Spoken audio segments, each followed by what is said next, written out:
Hello, everyone. Welcome to our resume workshop, jointly hosted by CEDS and the College of Engineering Career Services. Today, we will be introducing Marion Mason, who's the director of the department, and she'll be going over some resume fundamentals. And we'll later be asking some questions to try to keep an engaged setting. Afterwards, we'll be introducing two CEDS alum, Brandon Fallon and Jake Reed, who will be discussing and touching upon the structure of their resumes and touching upon some important aspects. We will also later be going into breakout rooms to evaluate individual resumes. And with that being said, I'm going to go ahead and pass it over to you, Marion. Thanks for being with us. Thank you for the invitation, Peter, and thank you, Nicholas, and thank you, group. I appreciate you having me here today. I am, as Peter said, the Director of Engineering Career Services. We're a very small, but we like to say mighty team servicing the entire College of Engineering, of which there are currently about 3,400 undergraduate students and probably around 450 graduate students. So I have a team of 3 part-time student workers. We just hired Haley Hunter, who's with me tonight, and we're training her to be a peer career educator so she can actually help students with their resumes and coach them. So we're very small, but we work very, very hard. I've been here for about 5 years. I created the Engineering Career Services Department. We try to do events, connect you to employers. We review your resumes. You can find us in Handshake. If you have not created a brand new account, which we just implemented Handshake last summer, sorry, please create an account in Handshake.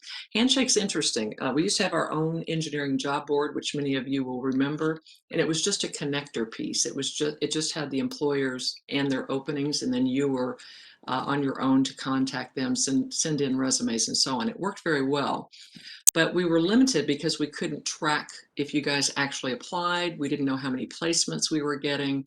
We weren't getting the data for any of you that are data analysts or data driven.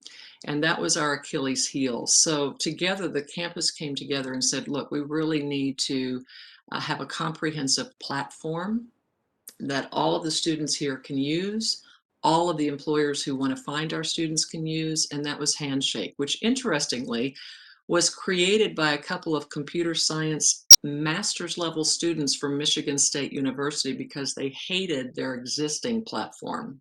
So they decided to break the mold, and now they have the #1 market share in the country with this creation of theirs. It's just taken off like a rocket. No pun intended. Anyway, you need to create an account. You can do that by going to our website. And Peter, if you want to drop this in the chat, I can't see it right now because I'm full screen, but it's www.unlv.edu/engineering/jobs.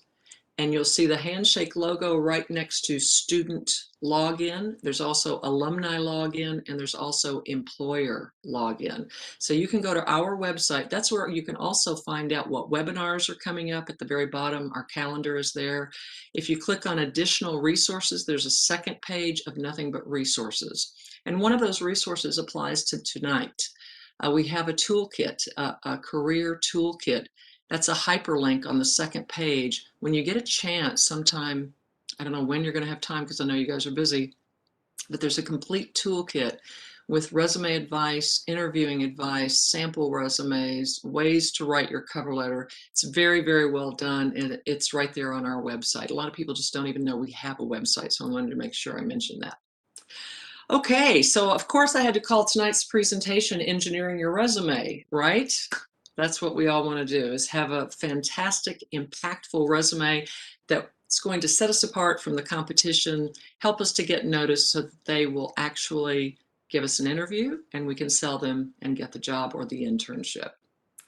So let's see what we've got. So just for fun, tell me what you think the purpose of the resume actually is. It actually does have a purpose. There's a reason why we do this one page, preferably one page, we'll talk about that, piece of paper that has our skills and experiences on it. There's really a reason how this all got started and why it got started. So I'm going to give you some some answers, and I want you to, at the end of these 3 answers, somebody tell me which one they like the most and which one they think it is. So is it number 1, to put all of your skills and experiences to date in a summary form and sell the employer on yourself? Is it number 2, to put select skills and experiences that best align with the position to which you are applying on the resume, thereby appearing as a match for the position? Sounds good. Or is it number 3, to get the interview? Let's hear some answers. Unmute, tell me what you think. Number 1, number 2, or number 3? 3. I'm gonna go with all 3. I think 3, honestly. Good, good. The original intent, is you're correct, was to get the interview. The whole reason we do a resume is to get the interview. That's next in the series, right? You can't get the job until you get the interview. But you guys that picked the other ones, you're also correct. When we do this resume, we're actually trying to put select skills and experiences that really align with that position so that we look like a match so we can get the interview. They're actually all correct, but the original answer really is number 3, to get the interview. So we start in UNLV with our freshmen. We used to say, okay, if you're a junior, you really need to have your resume together and you need to be applying to internships. Now we're pushing that down to the freshman level, as well as the sophomores, the juniors, and the seniors. Now, why do I have a pyramid here? I want you to imagine your resume underneath that pyramid with the job that you are interested in applying for at the top of the pyramid. So if you can get this visual, everything else makes sense. This is a super easy, it's not rocket science, right? Okay, I'm making some really crummy jokes tonight, but that's okay.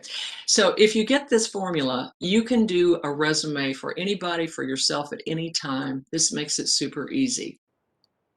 You put the job title that you're after, aerospace engineer, entry-level aerospace engineer, at the top of that pyramid on the point.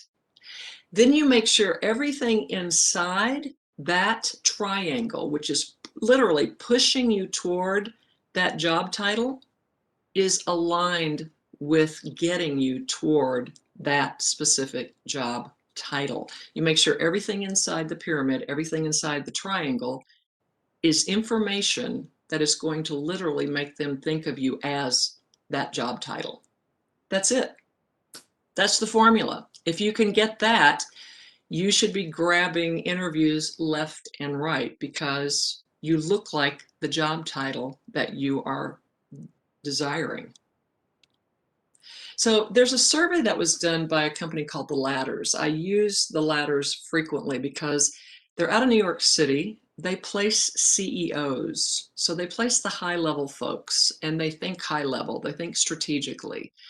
They recently did, I think it was 3 years ago, they did a survey. And they brought in something like, I don't know, 200 or 300 recruiters. They gave them the eye tracking software so they could see exactly where their eyes went on a resume, and they calculated that. They calculated how much time they spent on a one-page resume. And they came out with this report. And these are some of the things that we learned from that report. So here's my question to you all. On average, how much time do you think recruiters are spending reviewing your resume? Nicholas, you've heard my presentation before. Boom, boom, boom, boom, you're right. You're absolutely right. Okay, so I can't see the chat. It does pop up at the top. That's neat. I've never seen that before. But yes, a lot of people go, 5 minutes, 3 minutes. No, what we learned, now remember this is New York, okay? So we're a little slower out on the West Coast. They said 6 seconds. Are you sitting down? 6 seconds. You're sweating bullets, right? I watch people sweating bullets every day trying to create the best, most impactful resume they possibly can. And then they find out that these recruiters are spending on average 6 seconds. So they're scanning. That's what they're doing, right? Just like you're scanning the job description. So everybody needs to slow down because you're missing information, right? Especially when you scan a job description. But they are spending on average 6 seconds. That's crazy. That's how many resumes that they're going through and churning through and having to deal with. So does that make you feel a little different about your resume? Or is it still kind of a peak that's hard to reach? I would say don't sweat it so much. We're going to learn tonight, hopefully, how to do it very quickly, but you're going to pick the most succinct, concise, relevant pieces as you think about that pyramid, right? Pushing you toward that aerospace engineering position or internship. And then let it go because they're spending 6 seconds on your resume. So let's talk about pages. I think I've already given that away.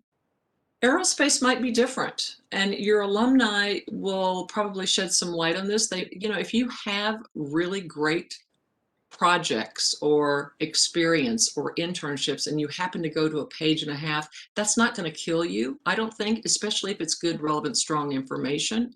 But on average, the recruiters in this survey said 1 page. We don't want to read more than 1 page. We're only spending 6 seconds on it anyway. What format do most recruiters prefer? So by that, do I mean, does it have to be in a certain order? Not really. We're going to show you some different formats tonight. Typically, what we suggest to students, just because they need a starting point, is to start with where you are. And you're in school, so start with education, right?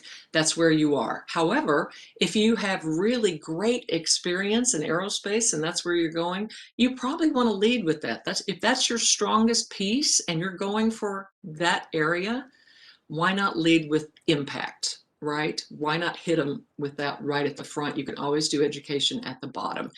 There is no formal, concrete, it's not math, right?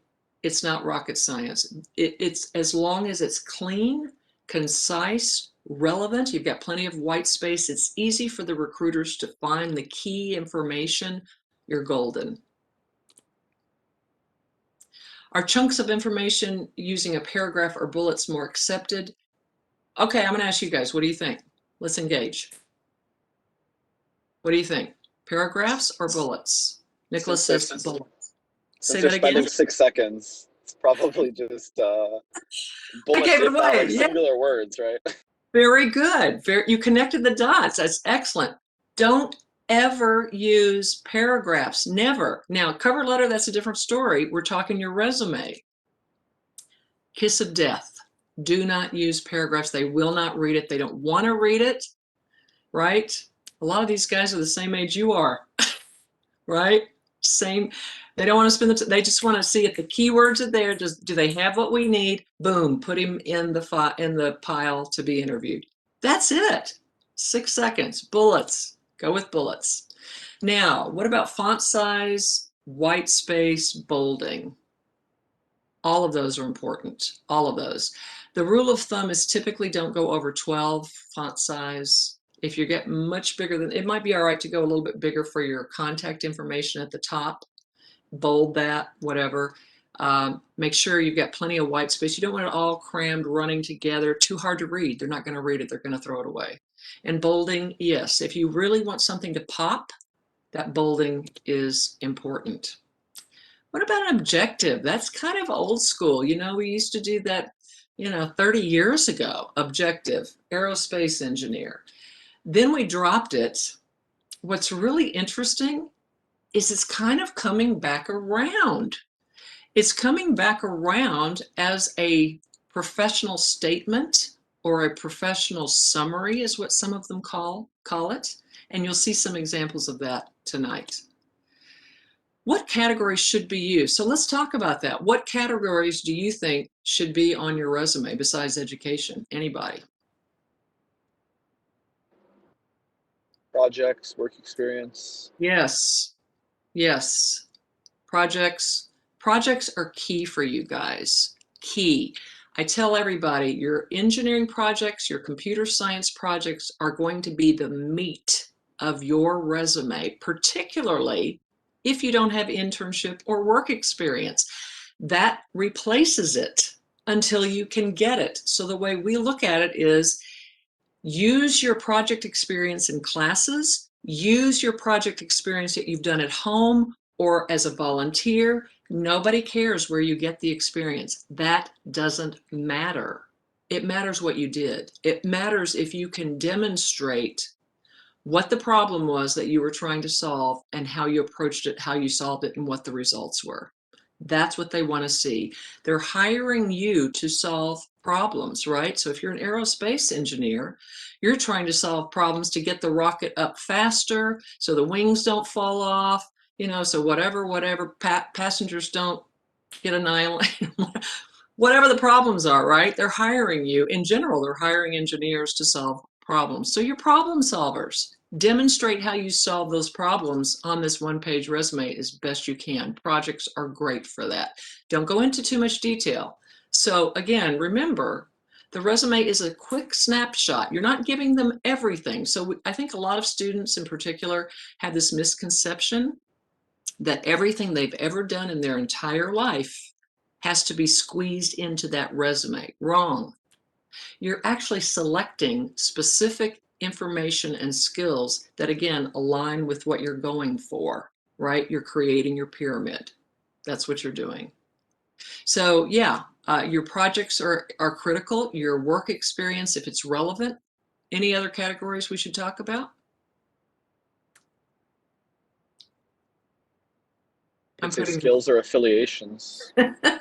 Yes, certifications too. yes, extracurriculars and student organizations. You're in one right now. Put SEDS in there. Don't use the acronym first. Spell it out. Parentheses, SEDS. Somebody tell me what SEDS stands for. Students for the Exploration Development of Development Space. space, yeah. What happened to AIAA? Is that gone or are they also still around? We kind of seceded from them. Oh, rebel. You're rebels. You broke away. Yeah, they're They definitely don't do still around. rockets, so They they're not so focus cool. more on planes. Oh, very good. Okay, so you're more about rocketry and their planes. Okay, that's good to know. I didn't know that. Thank you The for. planes are cool.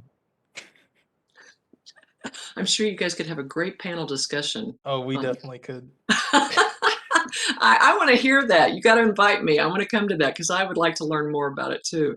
So that's great. Yes, you want to get your student organizations on there, your extracurriculars. Let me tell you what, recruiters love that. They love seeing that you take initiative and you get involved in other things besides school. I know how hard it is just to do the school and just to get the grades and just to get the GPA. And now you're saying I got to go and be a president of, or a member of, SEDS or SHIP or whatever.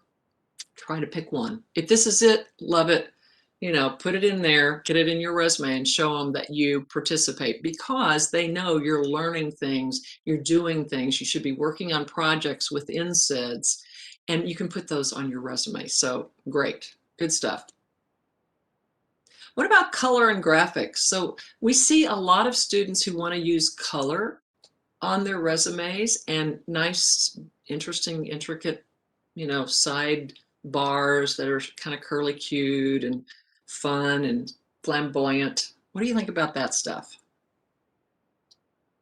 Bad unless it's very tasteful. We're engineers, doesn't matter. Interesting answer. Okay. So here's my take on color. Let me start with that. If you're at a recruiting event where you can hand a recruiter your resume with color, beautiful. Graphics, same thing. No problem. Hand it. Use it and hand it to them in person. If you're applying online, this is where it gets tricky because you've heard of ATS systems, applicant tracking systems, which are basically, you can thank your CS friends for this, they developed it. And a lot of companies are using these now, which is basically a resume bot that is looking for keywords. It's programmed with keywords for the job or the internship. And now your resume comes through and it's comparing. Okay, if the first keyword is aerospace, do they have aerospace? If the second keyword is Coding, do they have coding? If the, and on down. So guess what percentage of keywords that ATS system has to hit before it pushes your resume through to a live person? Anybody? Is that, I gotta put my glasses on, 90%, 70%? Good guesses. Yeah, you'd think it would be 60%, not quite as high as that. 60%. The ATS has to hit a 60% match before it pushes you through to the employer. So what I want you guys to get really good at, and girls, I don't know if we have females in this group, I'm not sure. Guys is a generic term, I hope you know that. We say that to everybody, but anyway. What I want you to really remember about the ATS is when you start reading job descriptions a lot, frequently, start to calculate in your mind what percentage of those keywords that are in the job description do you have. If you have at least 50%, you're golden, you're good. Apply, go for it. And I tell everybody, apply for everything anyway. Make the company eliminate you. Never eliminate yourself, ever. Apply to everything, because there may be one little kernel. It's such a subjective process, guys. It really is. It depends on the recruiter, what they like. There's so many crazy variables with this stuff.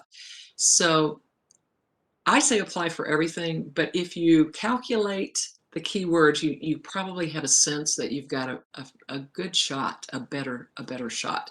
So the other thing with the applicant tracking systems, they're all different types. So you have some that are very basic, and then you have the kind that are very, very sophisticated. The sophisticated ones can read the color and the graphics, but guess what? The basic ones can't, and it will eliminate you just because you have color and graphics in your resume, because it can't decipher what that is. So why take the chance? So have lots of different resumes. Have some for events. If you want one that has color and graphics that sets you apart, have another one that's just straight black and white for your online stuff that still depends on language and your white space and your impact, your bolding. Use those for being online. How do you demonstrate your achievements? This is a big one. What do you think? So remember me talking about your projects and that you're problem solvers, and how do you demonstrate your ability to solve problems? So I want you to write these 3 questions down. I should have them on the screen and I don't. When you put a project, this could also apply to relevant work experience, but when you specifically put a project in your resume, you really only need 3 bullets. First bullet, explain to the reader what the problem was that you were trying to solve, because they're not on your team. They're not your faculty. They're not your classmate. They have no clue until you tell them what the problem was or is that you're trying to solve. So bullet number 1, starting with an action word, right? Answer the question, this is what we're trying to fix. This is what we're trying to solve. Bullet number 2, this is how we're approaching it, and this is how we are going to solve this problem. While 3 team members are working on ABC, I focused on XYZ using blah, blah, blah, blah, blah, blah, blah, right? So you're telling them how you're solving the problem and what you're using, what tools, and so on. Bullet number 3, what do you think the last one is? Anybody?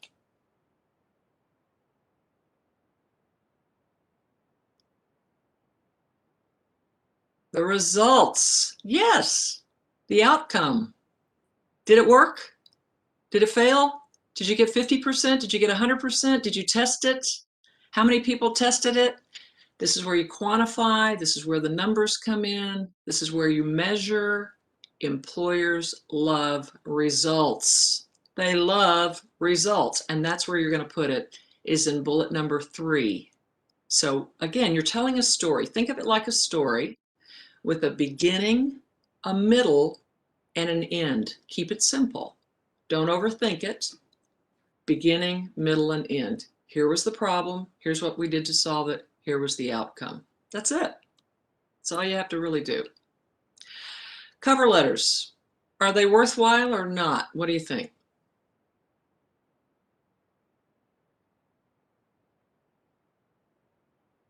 Yes. Gennaro says yes. Probably not if you're mass applying. Ooh, that could be tough. Yeah, mass applying. I wonder how many you're talking about there. If you're trying to do a lot quickly, yeah, probably not. So Google hates cover letters and will not accept them. It details projects. It can, yeah.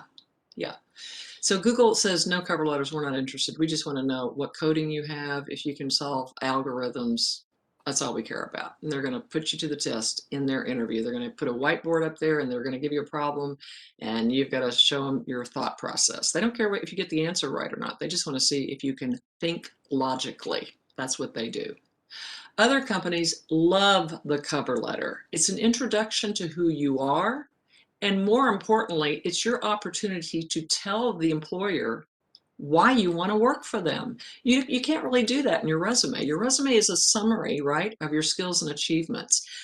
Think of the cover letter as much more informal, almost conversational, more about you, giving them a broader idea of who you are. This is where you can talk about your interests, your hobbies, what you love to do, what makes you tick, why you want to work for that company. So think of your resume as version 1 and your cover letter as version 2. You're just giving more information about yourself and why you want to work for that company. So if you can find out by asking the company, you can always call and say, do you like cover letters or no? And they will often tell you. You can just call a company and ask for the HR department and say, I'm applying for the XYZ job, and I just wondered if you prefer cover letters. And who, by the way, should I address that to?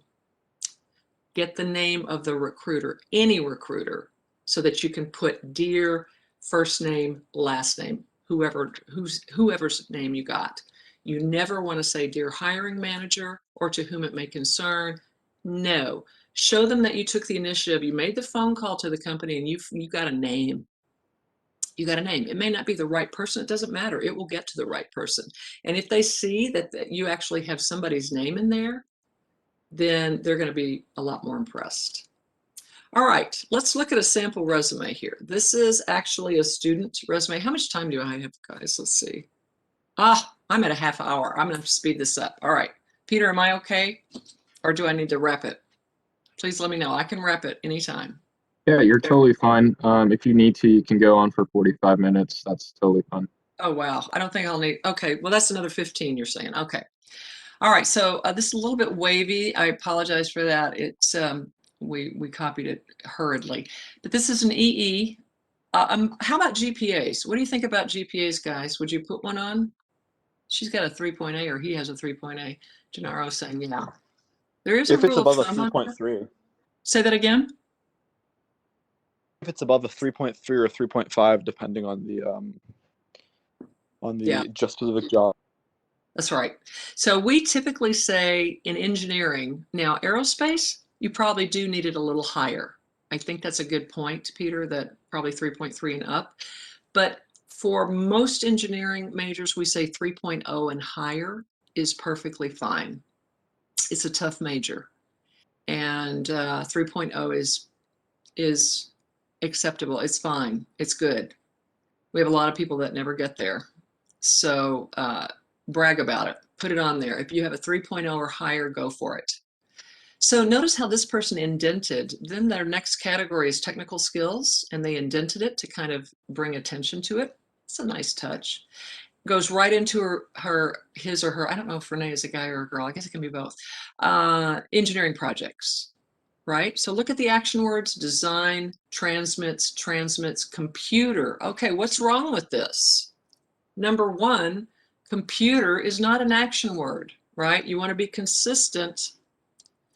And transmits is used twice. That's right. It's not a verb. Don't use the same words twice. We want to show variety, some expansiveness. There's a lot of words in the English language. And if you go to that toolkit that I mentioned earlier, there are 2 pages of nothing but action words, just tons. Implemented, created, calculated, designed, built, coded, whatever. How do you get energy into a flat 1-page piece of paper? Word choice, action words. That's what gives it energy. right? The paragraph kills it. The bullet with the action word brings it out. So this person really didn't follow his or her own rule of thumb with using an action word consistently. Didn't really do that. Now, if you go to high voltage transformer, design and built. So that's different tenses. So let's talk about tenses for a minute. If you're currently working on the project, it should be present tense, right? Designing, building, implementing. If you've already done the project, it should be past tense, designed, built, implemented, right? And you're putting the dates here. We put all the dates over to the right. So it's very easy for the recruiters to pick out those dates. That's the only reason we do it. Speed, being concise. Okay, so let's go, and you can look at these. They're all in the toolkit, or I can send this presentation to you guys if you want it. So now we just found these online. These are two, one's an aerospace engineer, one's an aeronautics engineer resume. Both use color, interesting. Now look at the contact information, phone, email, website, nice. If you have a GitHub CS folks, you should put that on there. LinkedIn, excellent. No longer are we saying put your address on there. No longer. Take it off. Why? Security issue. When I have CS students who come in and say, I want to be in cybersecurity, and their address is right there, I'm like, okay, let's start with you. So you don't want to put your address on there. Now, there's a summary. Aerospace engineers will perform design, analysis duties, and lead teams of younger engineers.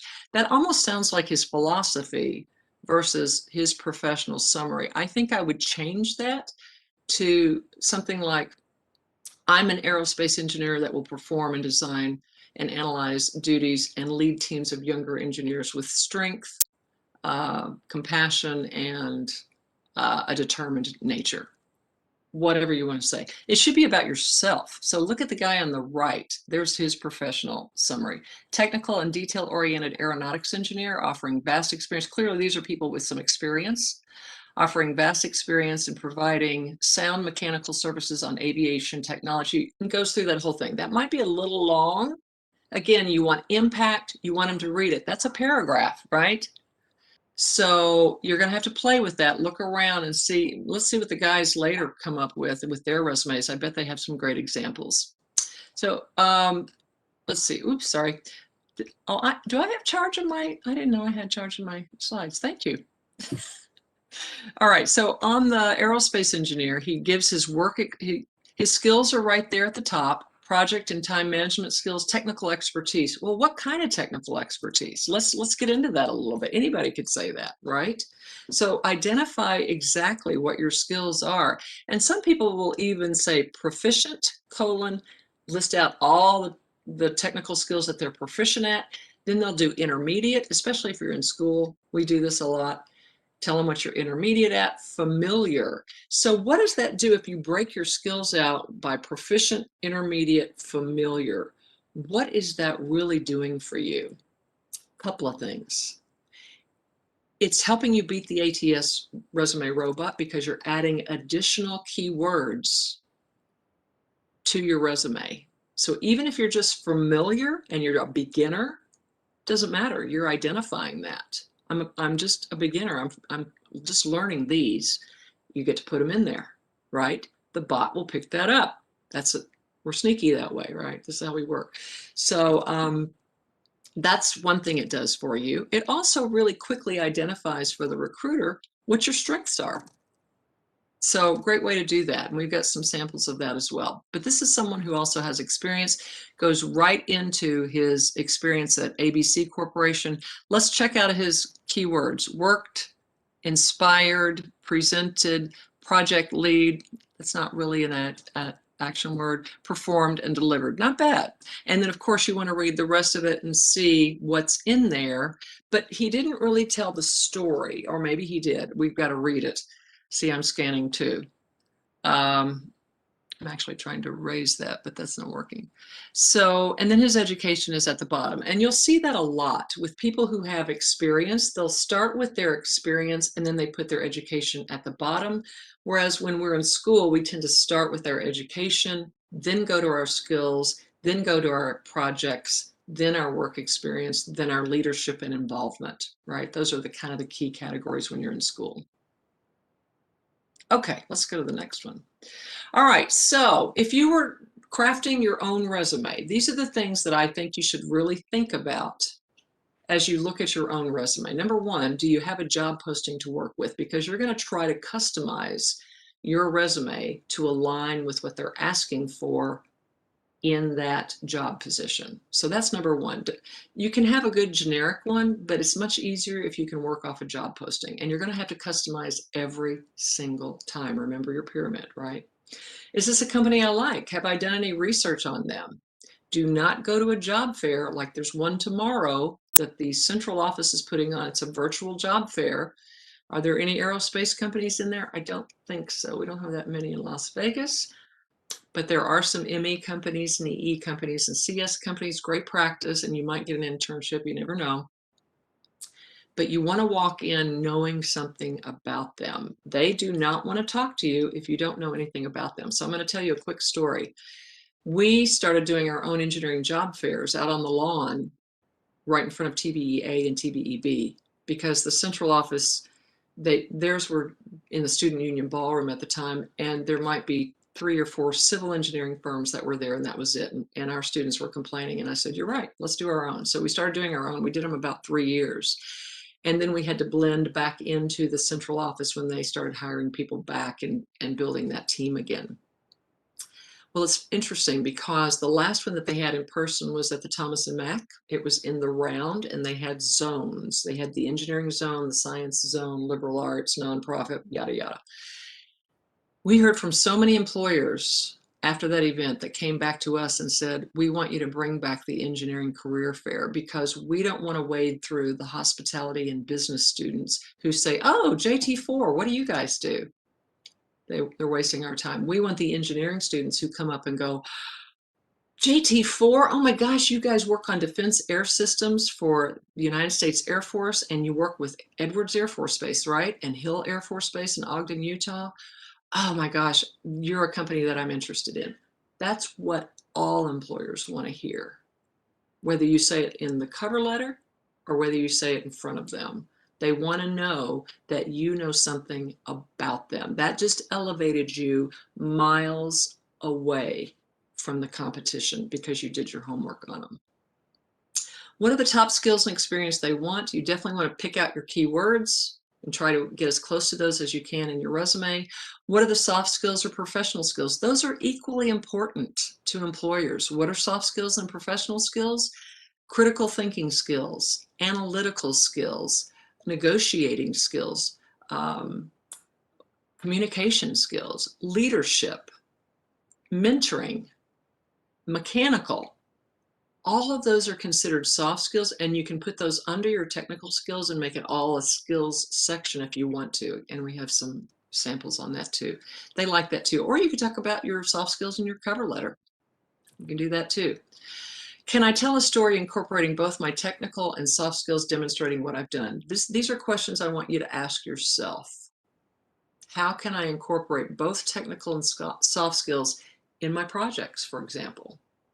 As team lead on my senior design project, I was responsible for communicating all the instructions to the team on a timely basis, ensuring that they all had the resources and tools and were preparing their project parts in a timely fashion, right? That's what you're trying to do. If I were hiring for this same position, what would I want or look for in this resume? Sometimes when you look at it differently from the outside in, and you go, would I hire me? Would I hire? And take your resume to friends and family and ask them, do you like this resume? What do you think? You know, take it to faculty, take it to, call a company up and ask for a 15-minute informational interview and ask them to review your resume, and then stick to the 15 minutes and get out of there. They will do it for you if you stick to the 15 minutes. If you just ask for 15 minutes, show up on time, you're prepared, you have your questions, here's my resume, I'd love your feedback. Now you have a connection with that company. Great idea. Think outside of the box, right? What action words can I begin my bullets with that bring energy to my story? How do I best demonstrate my leadership skills? Would I hire me for this position? based on this resume alone. If you feel good about this resume and other people are looking at it and saying, wow, that's a powerful resume, you've probably got a winner. All right, guys, so there's some quick tips, things that we talked about tonight. I'm not going to read them all. I think we've gone over most of them. Once you get your resume, start sending it out. See what kind of reactions you get. Keep an employment journal of who you send it to and the deadlines when it's supposed to close so you can follow back up and so on and so forth. Get it out there. Bring it to me. Let me review it. Let me look at it. Let me see who you're going after. I always like people to come up with at least 10 employers after they've done their resume. Do the homework on those 10 employers and let's strategically try to get you into one of those employers. You are the driver of your life, right? You need to tell me where you want to go. There's my email, marian.mason@unlv.edu. Write me an email, call me. If you want to come by and chat and have a conversation, you can make an appointment and handshake as well. If you would, just put your phone over the QR code. 2 questions that we are asking you to fill out along with your name and your email so that we get better ideas on how to improve our presentation. We're always trying to improve as well. Any questions? Hi, Marion. Thanks for the presentation today. I just want to ask a quick technical question. Do you think we should share this PowerPoint to our members in case they want to go back to that? Absolutely. Just reference it. Absolutely. And I think you've got the link. If you want me to download it and send it, I can do that too, whatever's easier. Perfect. Yeah, I already have access to it. Just wanted to get the thumbs up for sending it. Cool. Absolutely. Thanks. Absolutely. I hope this was helpful. I hope you got some fresh ideas. There is no right or there is a wrong way to do it, but there's so many different right ways to do it. And there's lots of ways you can help yourself stand out. And I think you're going to hear about some of those next. So thank you, everybody. Thanks so much, Marion. Yeah, so kind of as I just said, we're going to be sharing this PowerPoint presentation into the Discord channel. We're also going to be uploading this to our SEDS drive. Again, thank you so much, Marion, for being able to come by and speak to us. I'm sure that our members found this very, very helpful. Absolutely. But yeah, without further ado, I'm going to just go ahead and pass the torch over to our SEDS alum, Brandon Fallon. He's pretty much just going to go ahead and kind of talk about the structure of his resume and kind of go ahead and cover some points on primary considerations on what works and what doesn't. Brandon, if you're ready.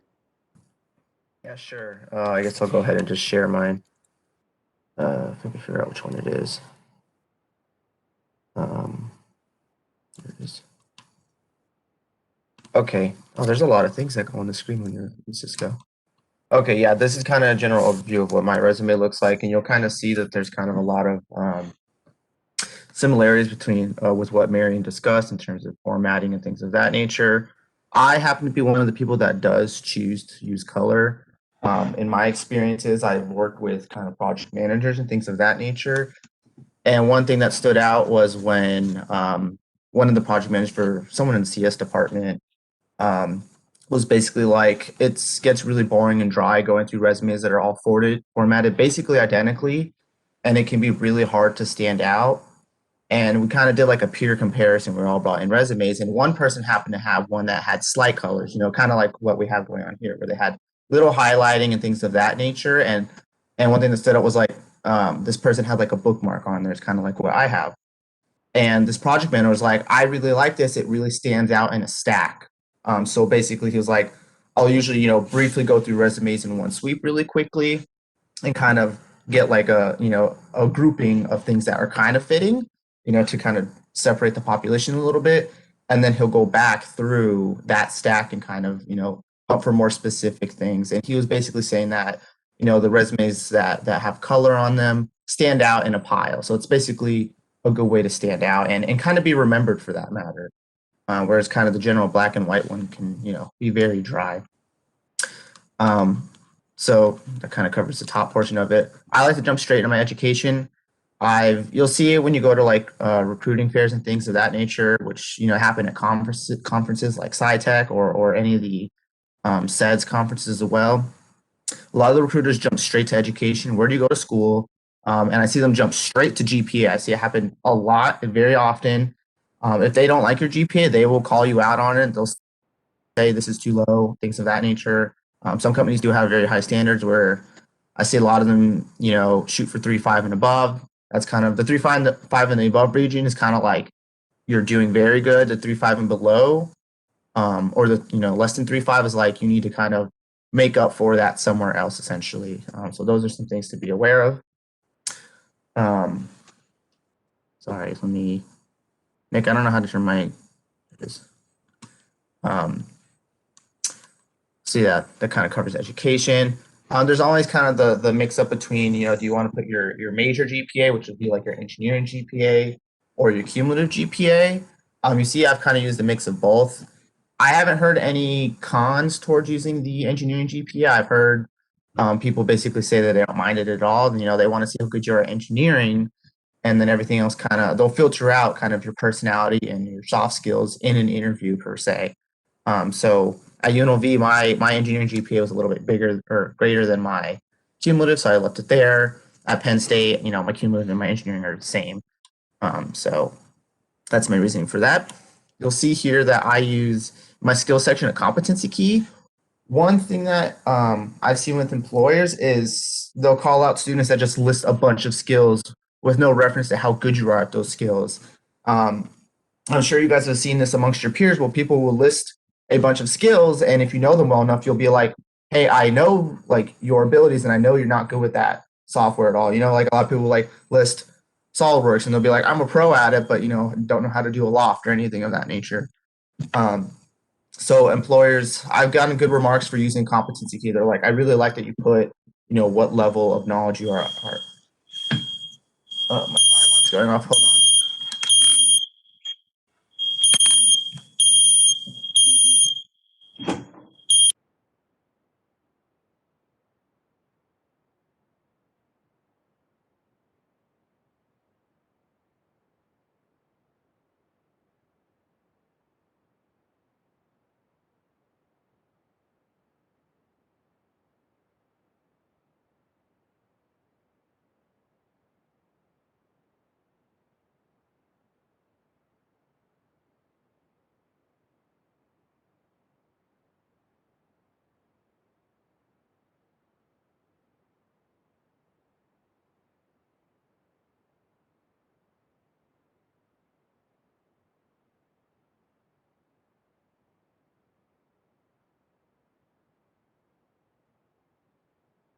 Okay, so while we're waiting for Brandon, I'm going to tell you my really bad joke that I forgot to use.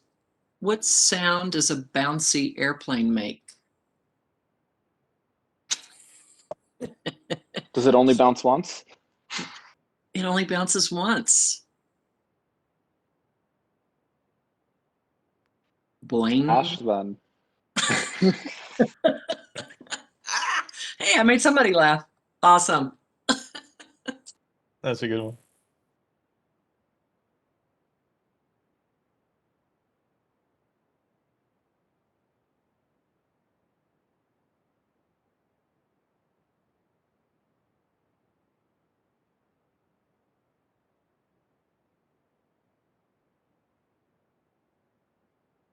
So, you guys got any plans for spring break or no? I got a numerical project to start on. Ooh, heck yeah! All right, man. Painful. I mean, it's not like I can travel anywhere. That's true. That's true. So, what's the project on? It's a one-dimensional transient analysis of an annular fin? Ooh. Yeah, so my TA has been saying like, "Oh, have you guys started it?" I'm like, "It's the same cycle every week. Huh. I always have everything due on like Thursday or Friday, and I really haven't had time to like start on the project. So spring break, I think I finally have some time to start on it.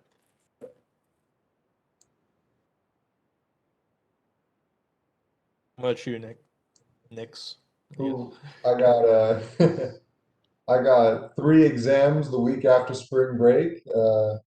Really feeling lucky for that one. Ooh.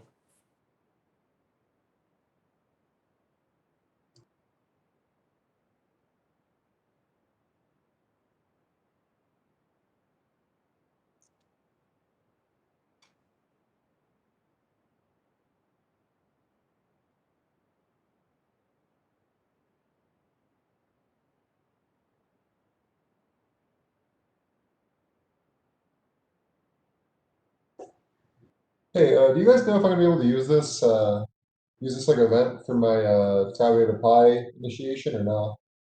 I was honestly thinking of using this as well. I have the form like right here. Yeah, I think you should be fine for the professional development event. Who should we put for the representative? Should I put Marion or you? I'm sorry, what was that? Get away with putting both. Because it's I mean I guess I should probably put Nick because it's an engineering organization rather than I'm pretty sure the career services is Yeah, I like mean, that. you can put me and then just attach the SED's Gmail to that. I mean, I'm having Jake do mine because I think it'd be weird to have my own name as like my reference. Yeah. But yeah, that'll work. Where's my pencil?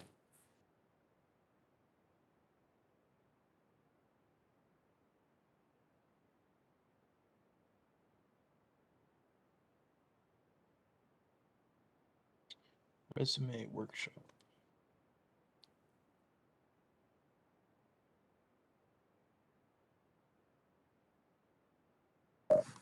Hello, sorry. Is anything actually on fire? No, we don't. The whole fire alarm system just went off for like no reason for how long I've been gone. I guess we'll get back into it. Sorry. Should I just continue? I don't. Is this all good? Yeah. Okay. Kind of lost my train of thought, but yeah. So competency key, good thing, highly recommended. Gotten good remarks on it. You know, be honest. A lot of people will lie, and you'll probably.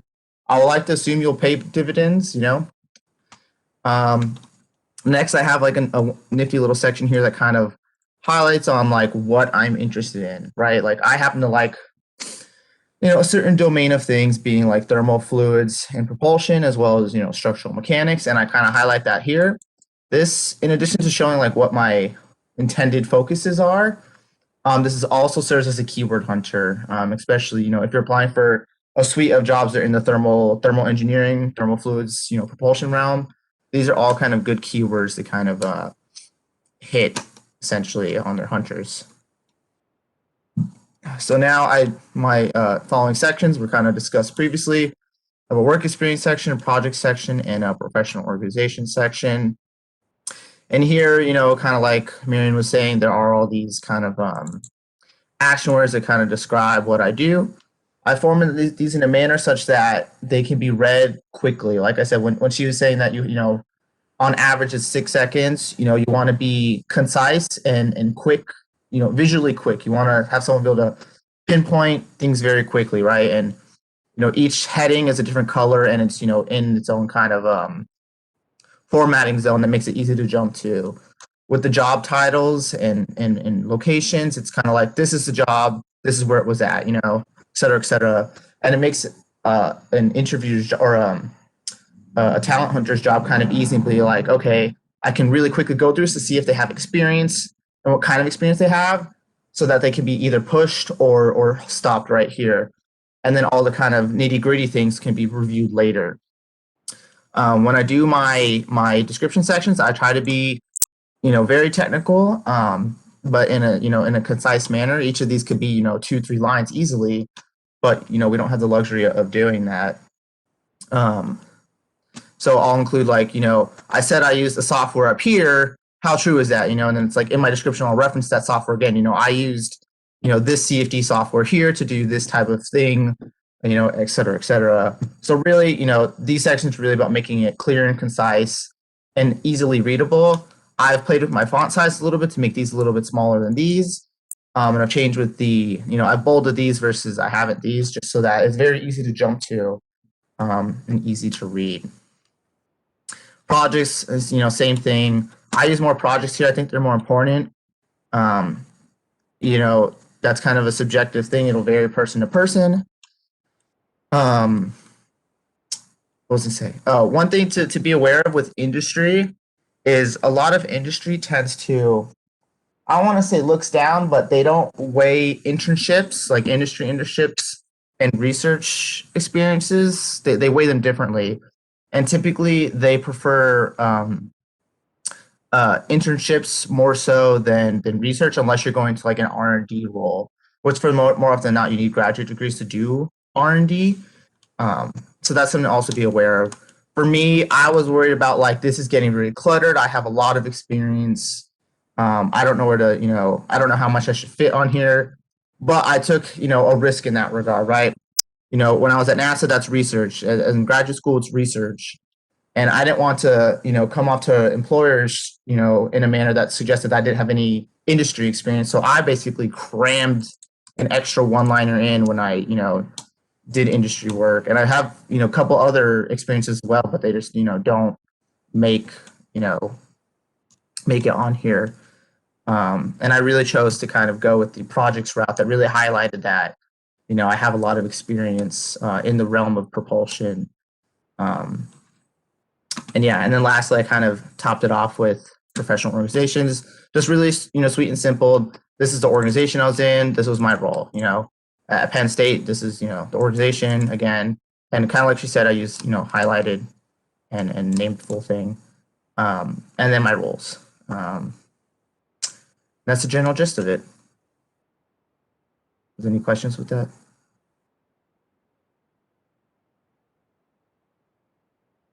Cool.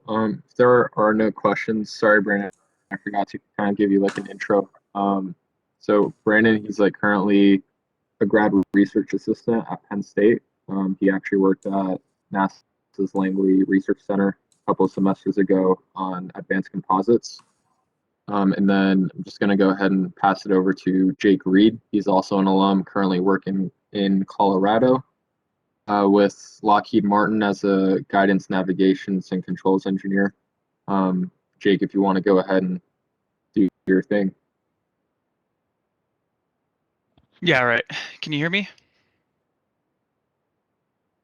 Yep, loud and clear. Yes, sir. All right, cool. I think I'm sharing my screen now. Can you see that?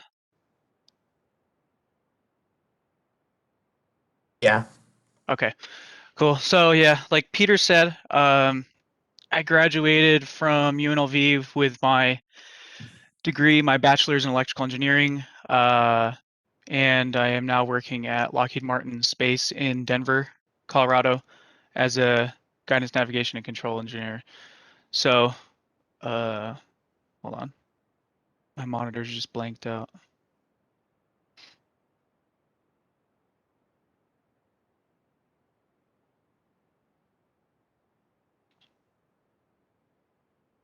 Okay, they came back.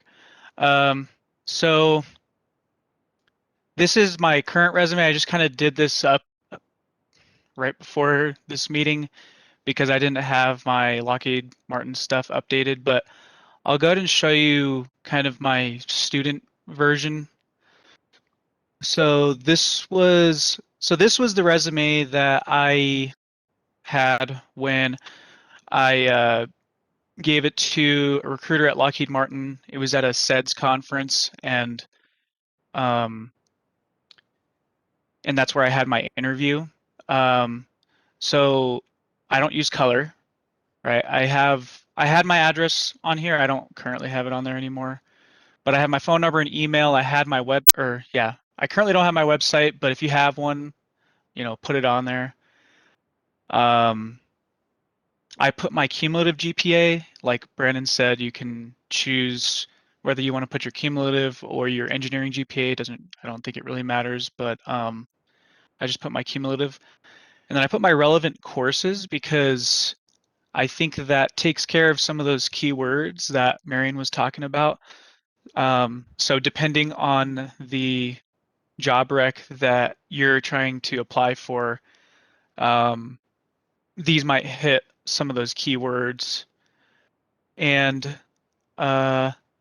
so I had one internship, and so I put whatever I could in there. I bold my title, and then I italicize my the company that it was for below it, and then the dates off to the right. And it's structured pretty similarly, I think. I have my professional development, which includes projects that I worked on. My skills are at the bottom. And then, yeah, the affiliations aren't nearly as important as work experience or projects you've worked on or your skills. So I put that on the bottom. And let's see. So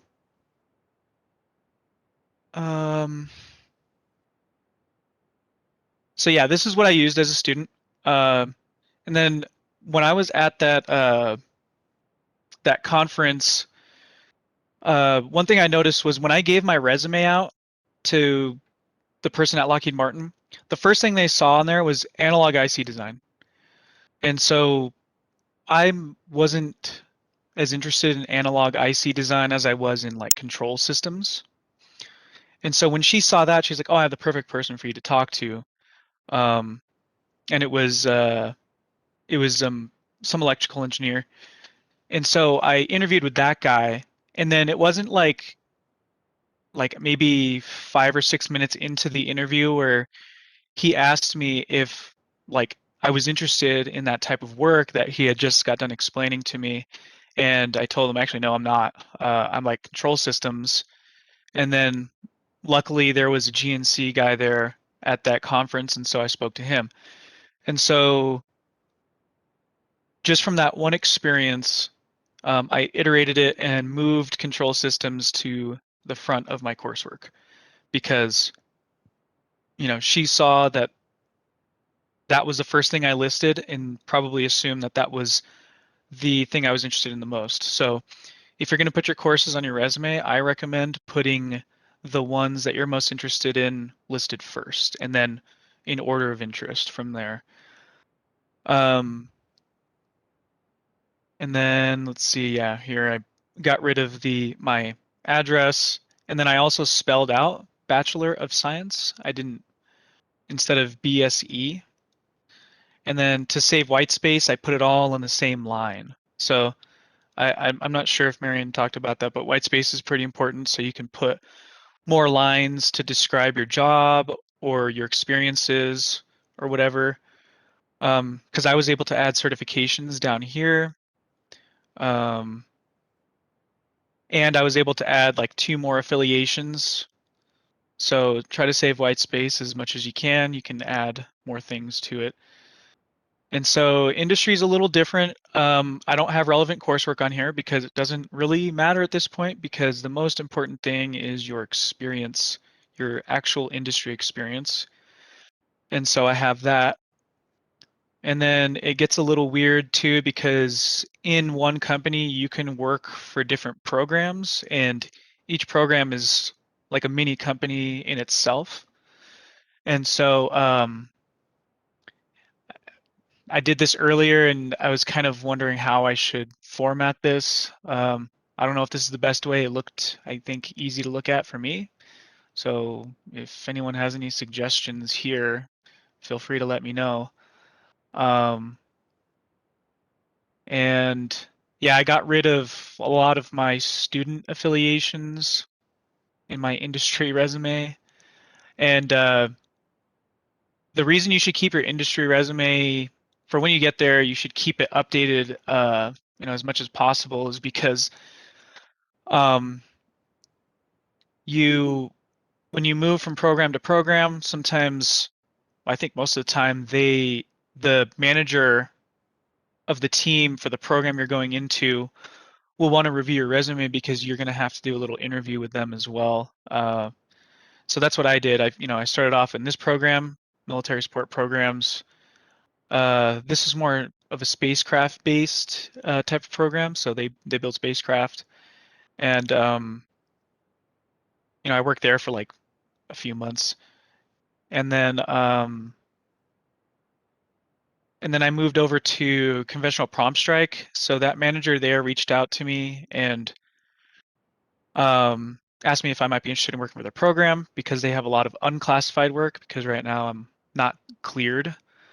And so finding unclassified work can be a challenge. Good unclassified work, stuff that's actually meaningful. And so, yeah, I interviewed with that guy and now he's my manager. And this is currently where I'm at, Conventional Prompt Strike. And for those who don't know, Conventional Prompt Strike is a government program by the Navy. And that whole program is, building a hypersonic missile to launch from a submarine somewhere in the middle of the ocean to hit wherever. And so that's currently what I'm doing. We're working on the booster for that. So yeah, I mean, is there anything else that you kind of want me to go over as far as resumes are concerned? That's pretty much all I have. I mean, I think that pretty much covers it. I'm not sure if you want to kind of hit on any other points that Marion talked about, but I think that's good for now. Okay. You don't Yeah, have anything else? I made it like halfway through her talking, so I missed some of it, but yeah, that's all I have. So I'll stop sharing. Cool. Thanks, Jake. Yep. Yeah, so, big thanks to Jake and Brandon for being able to go over the resumes. I just want to give a quick reminder that we will be posting these resources to our Drive and our Discord for y'all to access to help with your resume development. And with that being said, that is a primary portion of our workshop for today. We will end the current recording and Nick will help us transition over to the breakout session for peer reviews.